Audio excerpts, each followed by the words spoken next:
د الله رسول فرمایي تاسو به خوراک چې کله هم کوئ ته به څه چم کوئ ته به بسم الله شریفه وایه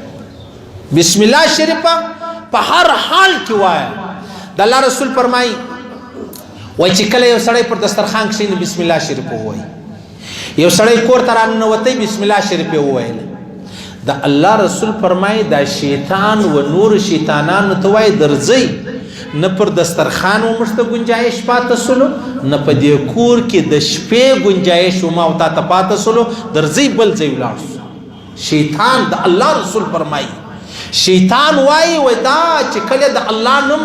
پر دې دسترخوان واخیسته یا یې ووایي موږ ته خوراک نسو پاته چې کله کور ته راننوتی بسم الله شریف یې وویل شیطان وایي ما ته په دې کور کې شپه نه تېرېږي زما دپاره ګنجایش نسته اسانه مثال به درکړم دا کپړې چې ما او تا اغوستې دي دا خو ما او تا د انسانانو په خاطر مې اغوستې چې ته ما نه وینې زه تا نه وینم یو سړی د شیطانه څه ځان پټولی سي د پیري څه ځان پټولی سي حالانکې د الله رسول فرمایي شیطان د انسان په رګو کې دی ګرځي لکه وینه لیکن چې کله ما او تا بسم الله شریفه وویله بیا دا شیطان هم زما او ستا بدن نسي لیدلی بیا پیری هم زما او ستا بدن نسي لیدلی دا د الله په نامه کې الله په خپل نامه کې دومره اثر او دومره قوت چې دی هغه یې شی دی ما او تا ګوره زه ستا د وجې ځان پټوم ته زما د وجې ځان پټوې چې زما او ستا ازلي و ابدي دشمن شیطان دی د هغه څه موږ ځان نه پټوو خاص کر زنانې په دې حواله باندې ډېرې کمزوري دي چې کله باتروم لر سړی ځي هم بسم الله شریف سړی ووایي او چې کله بسم الله شریف ووایي بیا که سړی هلته بدل لد سي بیا د الله رسول فرمایي شیطان تا نه ویني شیطان زما او ستا بدن لیدلی نه سي حضرت ابو ایوب انصاري رضی الله تعالی عنه فرمایي موږ د نبي علیه الصلاة والسلام سره پر دسترخوان ناستو داسې برکت دې ډوډۍ وکئ چې داسې برکت موږ لیدلی نه په آخر کې داسې بې برکته سوه چې داسې بې برکتي موږ لیدلې نه وه موږ د نبي علیه السلام څخه پوښتنه وکړه موږ ویل یا رسول الله دغه دسترخوان داسې بې برکت سول دا برکت درلودی وایي د الله رسول الله ته ویلي یو ملګری رالی پر دسترخوان کښېنستی بغیر د بسم الله خوراک شروع کوي نو د هغه سره شیطان ملګری و نو د دسترخوان چې دی هغه ختم سو زما او ستا په کور کې اصل شی د بېدینۍ دی بېدیني چې د هغه بې برکتي ده بېدیني بې برکتي ده مولانا الیاس رحمه الله زموږ دغه دعوت و تبلیغ چې کم دغه موجوده ترتیب روان د دې بانې د دارالعلوم دیوبند یو لوی شیخ لوی بزرگ لوی الله والا دا د شیخ الهند میناز شاگرد انتیک شاگرد ولی الله دا د شیخ صاحب رحمه الله مولا زکریا صاحب اکا او خسر یې هم ولو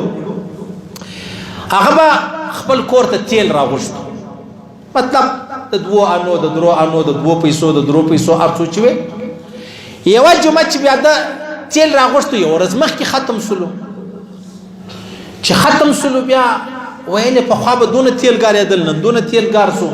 نو یې د کور والا څه پوښتنه وکړله چې دا خیر خو به یې څه بېدیني خو به زموږ کور لر راغلی نه دا ولې زموږ پر کور دونه بې برکتي راله هغې ورته ویل یو مېلمنه راغلې ده هغې د سهار لمونځ نه دی کړی ده ورته ویل دا ګوره دې لمونځ نه دی کړی اثر باندې زه پوه سوم پر ما یې اثر وسو پر دې بیا څو اثر زما او ستا په کور کې د بېدینۍ ګوره ټوله ورځ موزیک روان دی ټوله ورځ ډش و فلمان روان دی او بیا د الله رب العزت څه برکتونه غواړو په خدای قسم که دا کېدلی سي دا نشي کېدلی ورسه وګوره په کورو کې څونه ډوډۍ څوک پکې خیږي چا دیوالو ته غورځولي چا په حویلي کې غورځولي چا په کچن کې غورځولي هېڅوک دا نه وایي چې دا خو ګوله ده زه بیا راپورته کړم د الله رسول یو ورځ کور ته راغی یو ګوله یو ټوکړه ډوډۍ پرته وله عایشې صدیقې ته ویل عایشې دا ډوډۍ پورته کوئ دا ګولې پورته کوئ دا طعامونه پورته کوئ ویلې ول دا کور لره بې برکتي راولي او چې کله کور لره بې برکتي راسي بیا به ژر نه پورته کېږي دا ګولې پرېږدئ ما ګوره په تعویض ما او تا کور ته برکت غواړو په دم باندې غواړو په چوب باندې غواړو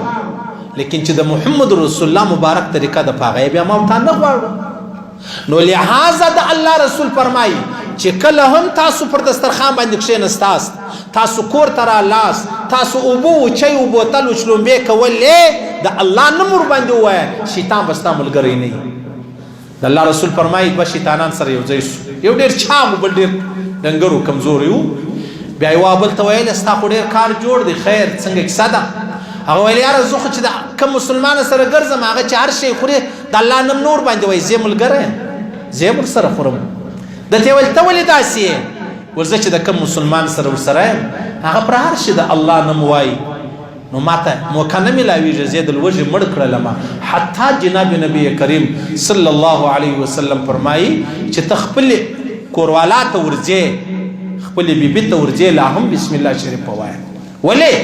وایي که ته بسم الله شریف ونه وایې ستا مخکې شیطان چې دی هغه ورځي. دا زما استاد محسن غافل دی، څومره ورک د دې خبرې څخه شیطان ورځي. شیطان ګوره ما تا په خپل کور والا څومره پرده کو، دروازه بنده کا، پرده رایلا کا، زما د ورور سره په پرده کې، زما د قریبانو، زما د عزیزانو وځي بنا پلانې پلانې څونه موږ پرده کوو. لیکن چې دغه ځای راغلی د الله رسول فرمایي چې بغیر د الله د نامه خپل کور والا سره یو ځای یې، نو دی چې دا ونه وایي شیطان یې ملګری دی،